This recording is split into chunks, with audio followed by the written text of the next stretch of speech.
Hi, welcome. Welcome to Java 2. My name is Michael Waits. I'm your instructor for this semester. And I want to take a moment just to introduce myself as well as give you a few items in regards to the course. I also wanted to let you know that typically when I do these kind of videos, I don't really do any post editing. So you get to see me exactly as if you were one on one with me. There's no editing, there's no reason to do that. It's just kind of real and off the cuff. So, with that being said, let me introduce myself. Again, as I said, I'm Michael Waits. And during the day, I have an IT job. I'm actually a manager of mobile developers. I have been in the development world for a very long time. I've developed in many, many languages, and I've been developing for well over 20 years. So that makes me old. It also makes me a little bit experienced in regards to this. I, like you, went to St. Petersburg College for my undergrad studies, and then I went on to the USF to get my master's in IT as well as my MBA. So I always tell people that because, one, I want you to know by going to SBC, it is a college, and sometimes people think, "Oh my gosh, it's a community college, and it's not as good as any other college." And I'm here to tell you that's not the case. You're getting a great education, and it's definitely a well-received and respected education. With that, you can go on and get your master's degrees, just as I did. I went to, like I said, University of South Florida, and ended up getting two master's degrees.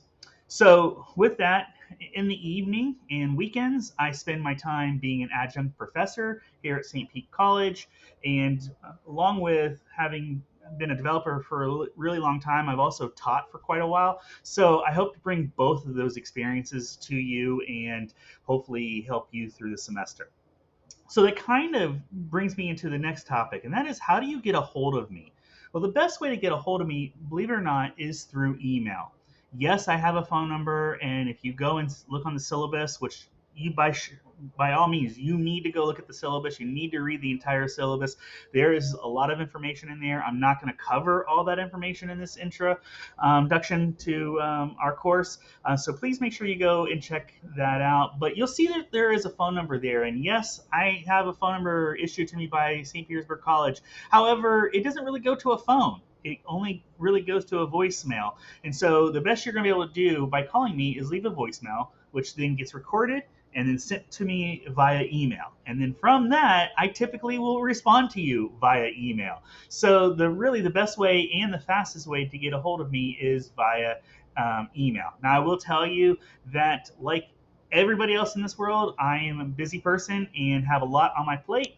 And so I do check my emails on a very regular basis, but don't expect that I'm going to respond to you in 5 minutes. That's just not very practical. And also, while I do work on the weekends doing St. Petersburg College work, there are times where I'm out doing family stuff too. So it may take me a little bit to respond to you. Please understand that that's typical. So the reason why I tell you all this is, don't wait till the last minute. This is where I see students struggle the most. They wait till the very last minute to do something. That's when they, especially in this course where you're learning some really new and some foreign concepts to you, don't wait to the last minute, because if you get in a jam, your ways of finding a solution is to Google a lot of it, to talk to an on-campus tutor, to find a private tutor, or to contact me and get help from me. And other than Google, which Google's pretty in the moment, you can use that and get a lot of help there. Getting a tutor or getting me to help, it's not going to be instantaneous. It's going to be more of an asynchronous process where you're going to reach out, ask for help, and then after a little bit of time, someone's going to reach back and set up some time to work with you.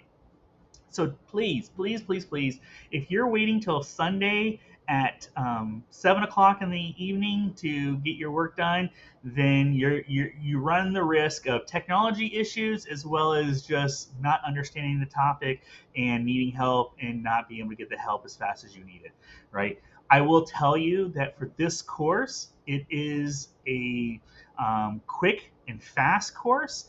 And so this material used to be covered in 16 weeks, and now we do it in 8 weeks. So with that being said, we're going to move really fast through this course. We're going to get a lot of work thrown at us quickly.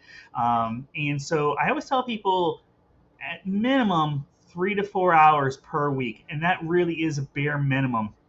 Most students, I have been told, take anywhere between 5 to 6 hours a week because there's a lot to cover, a lot for you to understand. There's a lot of practice that has to go, and then you finally have typically an assignment due each week that will take some time. So please make sure you give yourself, make sure that you prioritize your time and yourself as important, and give yourself the time you need to work on this course each week. So with that being said, each week, for the most part, no, I'm pretty sure actually every week you will have an assignment due. Starting the first week, you will have an assignment due, and you will need to do that work and get it in the Dropbox by midnight of Sunday. Now, with that being said, as I've already brought up, if you wait till 7 o'clock on a Sunday and for some reason your Eclipse isn't working or you're having network issues, there's not much in the way of SBC policy that allows me to go, okay, that's fine, I can accept your late work. So understand that technology challenges and learning challenges that you're not able to grasp materials right away is not a good reason, nor will it be excused for late work. Now, the good news on that is this course does accept late work. I get it. I've been there. Like I said, I've been a student for a long time, and I get it. Sometimes, life is a challenge, and things get in the way.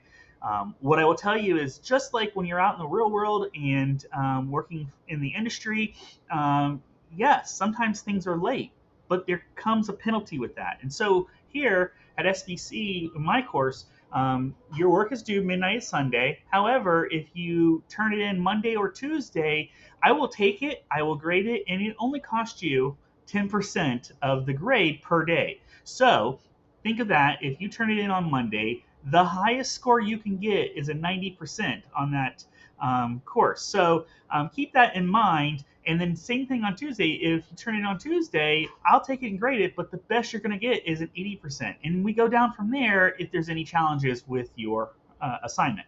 So try to do your best to get those in on time. I have seen students that every week turn their work in late, and that means that the best that they can do in that course is walk away with a C. And so I want you not to have the same challenges. So please don't let the late work be an exception and not the norm. All right. So with that being said, let me take a look at what I have to talk about here over here. So let me tell you about attendance.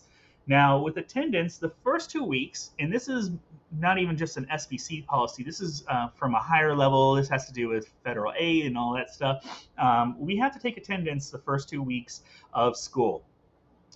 And for your attendance, you have a discussion post each week. The first one's an introduction, so you're going to go in there, you're going to talk a little bit about yourself, tell us who you are, what you're doing, all that good stuff. And then the second post is an opportunity for you to ask an industry standard question, or something that maybe if you're thinking about being a developer and you have a question that you've always thought about, you can ask me, and I'm going to come back and answer those questions. Do me a favor. Look at the other questions before you ask your question, and don't repeat a question.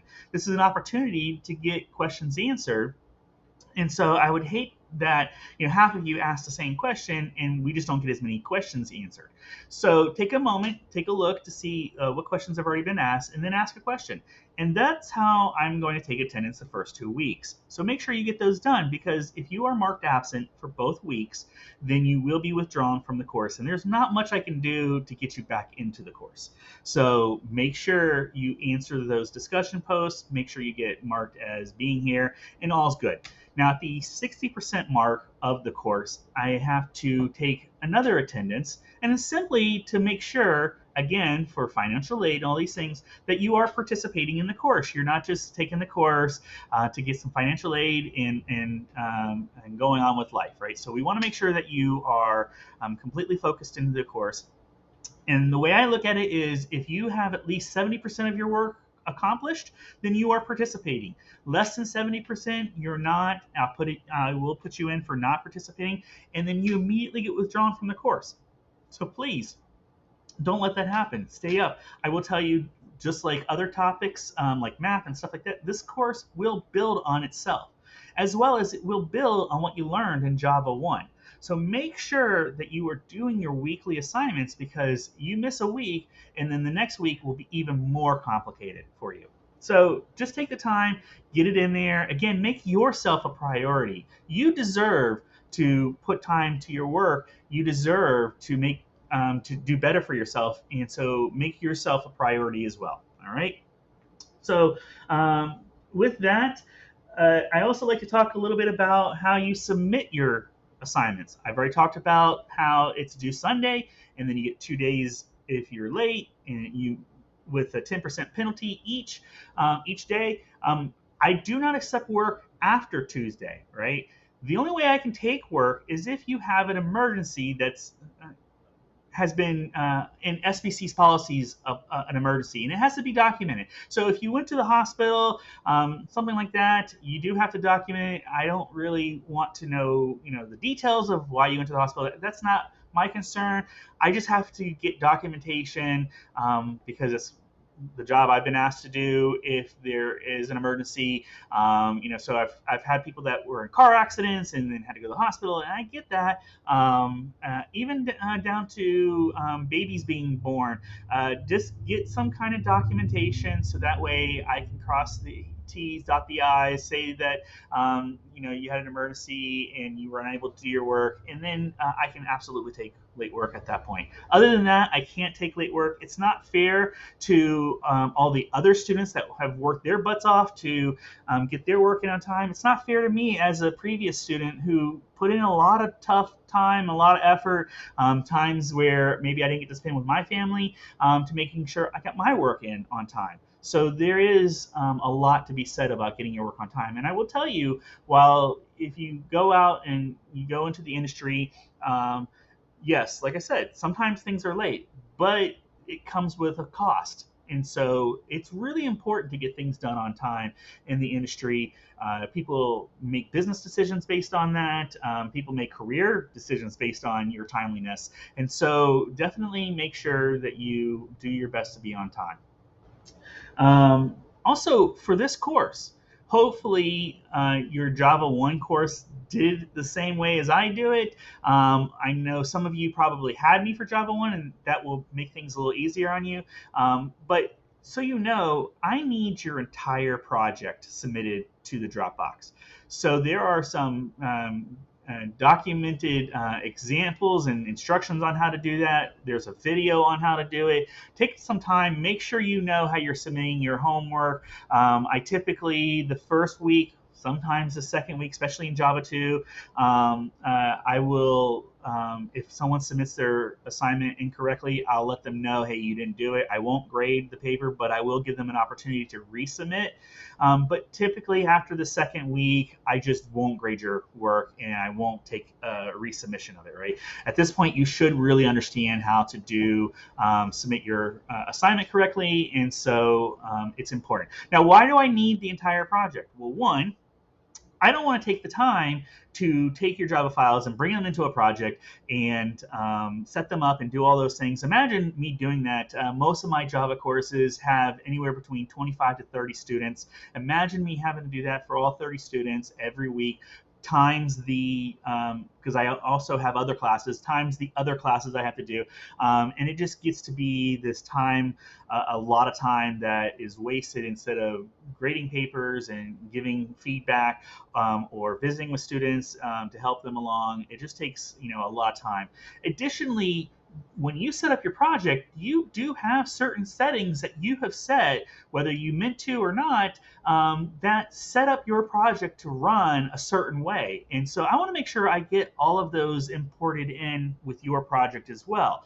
So please make sure, and this even includes the way you structured your files and folders, right? It's all a part of your project. So make sure you zip up the entire project. You go out to that workspace that you have, you find the folder, and you zip that folder. Also, each assignment must be done in its own project file unless the instructions say otherwise.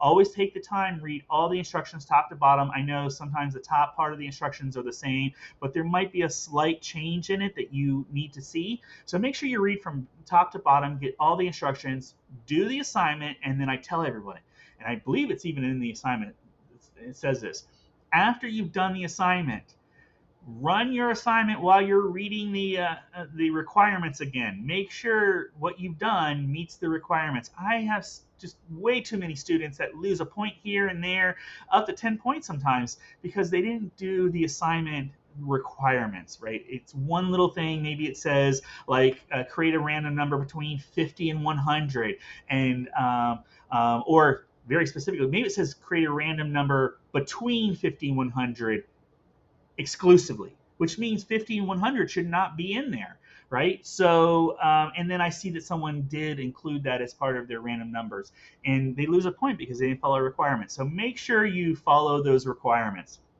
and get that assignment, the entire project, submitted. One last thing, and then I'll let you all go. I have to bring this up. I don't like bringing it up because I don't think this is really a thing that most students have to worry about, but I do want to just let, in case you're thinking about it, right? Please don't cheat, right? I know that there is a lot out there that helps you cheat, and there's a lot out there that can just help you, right? The difference between cheating and helping is, really, are you copying and pasting? Are you typing keystroke by keystroke? That's cheating. If you go out to an assignment, if you go out to some, if you go out to Google and you do some research and you start to understand a process and maybe understand how that particular object is made and used, like the file object, let's say, and you then take that and then use it on your own when you're creating your project, that's fine. Make sure you cite that you got help from those areas, but don't copy keystroke by keystroke, right? And trust me, I've been doing this for a long time, and I don't know that I've caught every single person that has cheated, but I've caught enough, right? And I have unfortunately had to submit people for cheating. I don't want to do that. It doesn't look good for you. You end up failing the entire course almost immediately, and then you also go in this database of cheaters, and it follows you through your college career. So don't do that thing. It's not worth it. And especially if you want to be a programmer, cheating now is just going to make things harder on you in the future, right? If you don't, again, this builds on itself. So if you don't understand the concepts now, you definitely aren't going to understand them down the road, especially when things are building on those concepts, right? So please, I know that there's AI tools out there. There's all kinds of things. Don't let the AI tools do the work for you. It's really important that you understand the concepts. And yes, I know that it feels like it would be hard for me to know if you're cheating or not. And I'm not going to tell you some of the ways I know, but I have definitely caught people, and I just don't want that to be you. So if you're thinking about cheating, please, I really ask you to rethink that, because one, again, it's not making yourself important. It's not allowing you to make yourself important and put the effort in. So that way, when you're done with this course, you know that you were successful. It's your work. And then one day when you're in my shoes and you're teaching someone else how to do Java, you can feel strong about knowing your own skills and where they're at. All right. So again, I hope to have a great semester with you all. If you have any challenges, please reach out to me. Make sure you get Eclipse installed. If you don't have it installed from Java 1, maybe your Java 1 used a different IDE. We use Eclipse in this class, and we also use Java 1.8, right? So make sure you're using Java 1.8. That will make sure you aren't accidentally using features that are beyond 1.8. That doesn't typically happen, but I just like to let everybody know. And with that, I hope you all have a great semester, and I hope to hear from you soon. Thanks, everyone. Bye.